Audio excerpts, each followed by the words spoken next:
Equity यानी एक समान नागरिकों के साथ व्यवहार किया जाना, और चौथी है कार्यकुशलता दक्षता यानी संसाधनों का प्रभावी ढंग से उपयोग करके सेवा प्रदान करना। तो आप देखेंगे कि किस तरीके से समाज को सेवा प्रदान की जानी चाहिए या की जा सकती है बेहतर ढंग से, यही है सुशासन।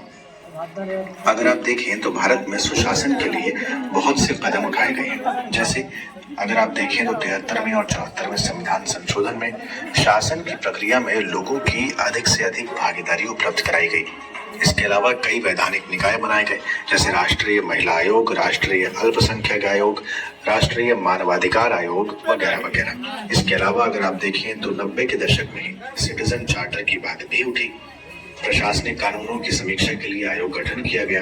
इसके अलावा कंप्यूटराइज्ड लोक शिकायत उपचार और निगरानी प्रणाली की शुरुआत की गई। अनुसूचित जाति और जनजातियों के लिए संयुक्त राष्ट्रीय आयोग को अलग अलग किया गया। इसके अलावा सेंट्रल विजिलेंस कमीशन यानी केंद्रीय सतर्कता आयोग को 2003 में वैधानिक दर्जा प्रदान किया गया।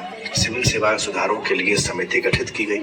सूचना का अधिकार अधिनियम 2005 लागू। शपथ लेते हैं आज के बाद हम अपने बच्चों या बच्चियों का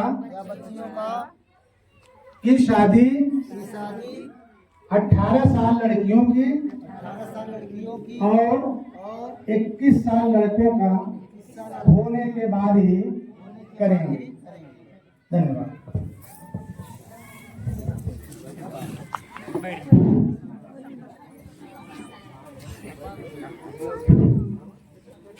हाँ, कुछ बातें जो है हम आपके सामने रखना चाह रहे हैं।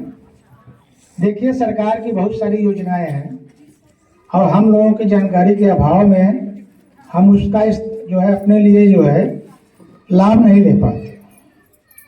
ये सुशासन सप्ताह जो मनाया जा रहा है, माननीय प्रधानमंत्री अटल बिहारी वाजपेयी की याद में मनाया जा रहा है। बनाने के लिए सरकार ने हर संभव प्रयास किए, क्योंकि गवर्नेंस को नागरिक केंद्रित यानी सिटीजन सेंट्रिक बनाया जाना सुशासन के लिए सबसे ज्यादा महत्वपूर्ण है।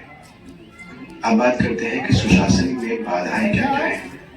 देखिए, सेकेंड ARC यानी द्वितीय प्रशासनिक सुधार आयोग ने नागरिक केंद्रित प्रशासन सुशासन का हृदय नाम से एक रिपोर्ट में सुशासन की 5 बाधाओं को पहचाना और उनका विश्लेषण किया।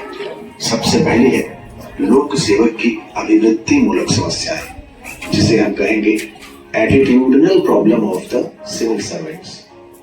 इसमें चिंता जाहिर की गई कि लोक सेवाएं और प्रशासन जो है वो बहुत निष्ठुर और इनफ्लेक्सिबल और बहुत ज्यादा अपने तक सीमित हो गया है।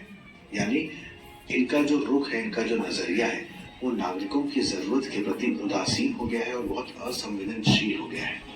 ये सुशासन में बाधा उत्पन्न करता है। दूसरी बाधा है जवाबदेही का अभाव यानी लैक ऑफ अकाउंटेबिलिटी।